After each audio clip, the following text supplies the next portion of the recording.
All right, guys, as many of you are aware, Nicolas Maduro, the dictator of Venezuela, has been captured, extracted by U.S. military special forces a few days ago. And for what it's worth, I'm going to give you my perspective on what I think is going on. And firstly, I don't know, I think most of us, like 99.9% of the people who are talking about this, have little understanding of what actually is going on. I think some people know a little bit. Obviously, there's a very small amount of people who truly know why that actually happened, what was the purpose, what was the rationale behind Trump's move of doing this. So I think it's important for us to kind of be open-handed and just not be so dogmatic and convinced that we know exactly what's going on. So I'm going to share a few things that I just can speak very confidently on. One, the media are liars. They are totally untrustworthy. They've proven themselves untrustworthy over and over again. And if you're listening to the major networks, the drive-by media, as Rush Limbaugh would call them, then you're getting misinformation, like openly disinformation. And they know it. Like they don't know what actually is going on. Maybe some of them do. Most of them don't. And so they're pumping disinformation. And all of the individuals who are trying to say, look, what Trump is doing isn't America first.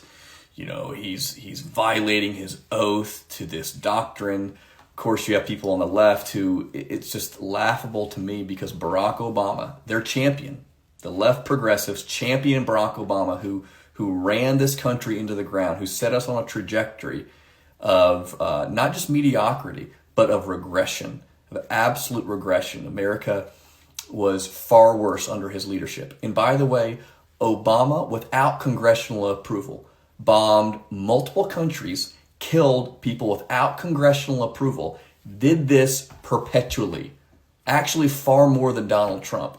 So it's not even hypocritical, it's just laughable. But again, you don't hear that, but it's just this common knowledge. Look it up, it's easy to find, look on any sort of artificial intelligence, it'll give you objective facts. So first of all, it's just laughable. And what I want to add too with Donald Trump, okay?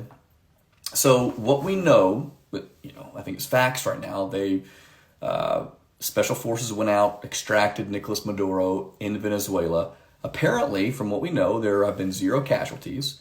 There are no American boots being sent into Venezuela. That's not the goal. That's not going to happen. Same thing with Iran. You had people going crazy when Trump bombed their nuclear facilities. And that, by the way, still to this day, most people have no idea what actually was going on there. What was the impetus behind that? They just don't. They just theorize and give conjectures that are wrong. And so what we see here is this guy, this maniacal, repressive leader, Nicolas Maduro, was extracted. And still, we don't really know why, right? People will say, well, he's a narco-terrorist. I think that's pretty clear. I think most of us can agree that he was pumping in drugs to America, right? But Mexico does that. China, through Mexico, does that.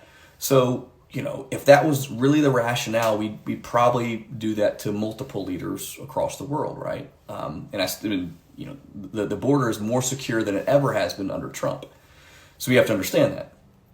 So while that could be the main impetus that we extracted him because he was pumping lethal narcotics into this country. I also heard that some of the charges from the Department of Justice have been he was in possession of machine guns, a few other things. But let's just step back and consider there could be plenty of other reasons that aren't being disseminated as to why this actually happened.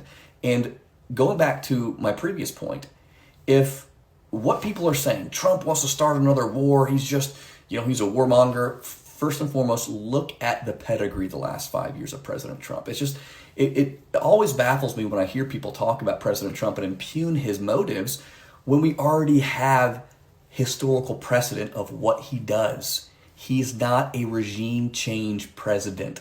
That's not what he does.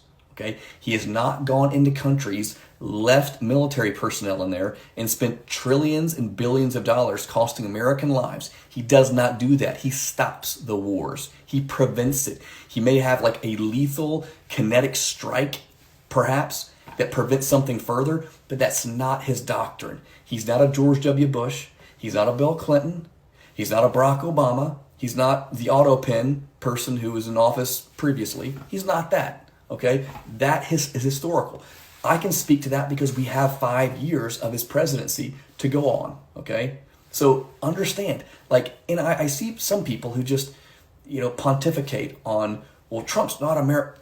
We would have no conversations about being America first. Do you remember any conversation about being America first? Some people will say, well, it's Pat Buchanan and Ron Paul, with all due respect, they would never have gotten even remotely, because they didn't. They weren't mainstream enough to actually get support to become president. So even the libertarians who, try to opine about this are just off. We had no substantive conversations about being America first until Donald Trump showed up. And I get it. That's going to offend some people, but okay. It's fine. That's just the truth. That is the fact. So first and foremost, and I'm not saying that, I'm not going to defend every single thing President Trump says. That's not the point. But the fact is that conversation, the America First doctrine, policy, whatever you want to call it, we're only having that because of what he has done the previous 5 years. So understand, kind of take a step back and understand, look, okay, and if I'm wrong here, but let me just go and make a bold prediction. Actually, it's not really that bold because I have 5 years of proof of who he is and what he does. He's not going to send massive boots into the ground. I don't think he'll send any boots on the ground into Venezuela. He sent special forces in. They got their man. They got out. And now ultimately, I don't know what the transition is going to look like, but ultimately it's going to be up to the people of Venezuela how they want to govern. And there may be some helpful transition, but it's not going to be in Afghanistan. It's not going to be in Iraq. Okay, it's not going to be all these other countries that we went in purposefully, spent billions and trillions of dollars, lost American lives, destabilized countries, actually made them worse by removing a dictator and installing our own puppets. That is not Donald Trump. That's not what's going to happen here. Because we already see. Look, if you look at the previous incursions of America, military, kinetic strikes into previous countries that were actual regime changes, look at the history. These presidents were committed in wanting to destabilize, disrupt the status quo in the Middle East because they lust for war. And we see that by historical precedent. We see that by American lives. We see that by the massive amount of military that was allocated into those countries. It's just, this is not it, okay? So, and I hear people just there needs to be a little bit of humility about what actually happened here. Because I could list a few theories that I have that I've heard, but honestly, I don't know. What I do know and what I will boldly say is I trust President Trump's instincts and his intuition, and I trust his intel, and I trust. And I'll give you my opinion, okay? And I could be wrong here. But my opinion is, just like Ukraine, there are tons of proxy stuff going on in that country that people in our country, enemies of our actual country, politicians in this nation, have used Venezuela, in my opinion, to do certain things to destabilize our own nation. And they've used Nicolas Maduro as a puppet to effectuate their purposes. And I think that's going to come out.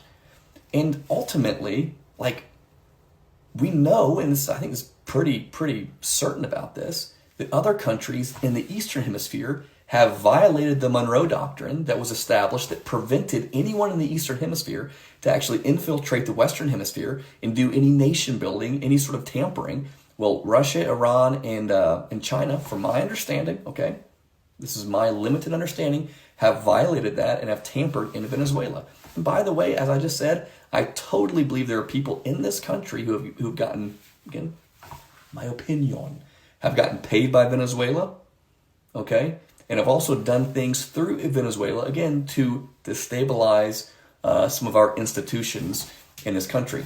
And I'll say one more thing. And what institutions are you referring to? Well, I believe that people have used Venezuela to destabilize our electoral process here in this country. I read some things that make sense to me, and I think that ultimately may be coming out. But again, this is my opinion. I'm not going to say, I know for sure this is what's happening. My opinion. But proof's in the pudding. Proof's in the pudding, and I believe that we'll see actual, verifiable facts in the coming days. That's all I got, guys. Have a great start to your week. All right, later.